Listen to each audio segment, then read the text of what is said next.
This is a question from the ECET 2021. A cantilever beam of span L carries a clockwise moment M at the free end. Shear force is dash. So let's say this is a cantilever beam and it is carrying a moment in clockwise sense.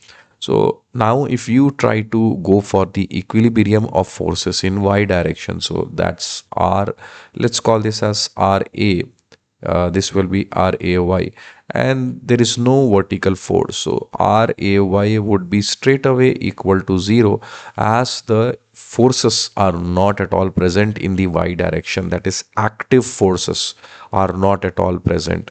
And same way, if you try to draw the shear force diagram for this, since ra is 0, so shear force at this point will be 0 and it will continue to remain 0 throughout the span. This is a case of zero shear. And if you try to plot the bending moment diagram, it will be constant, and at the free end, since there is a concentrated moment, so it will change, so it will remain constant throughout the span and bending moment will be negative value. So option A is, that is 0 throughout the span, this is valid for shear force. Option B says that uniform throughout the span, so this is for the bending moment, but the question has been asked for shear force. So as per the question, option A is the answer. And if you try to check the option C and D, it says varies linearly from free end to fixed end, or from fixed end to free end.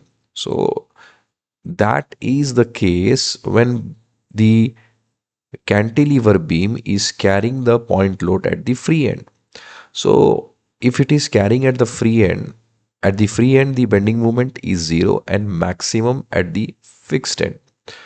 And with a point load, with a point load at the free end, there could be a situation where bending moment is maximum at the free end and 0 at the fixed end. So this is an exceptional case.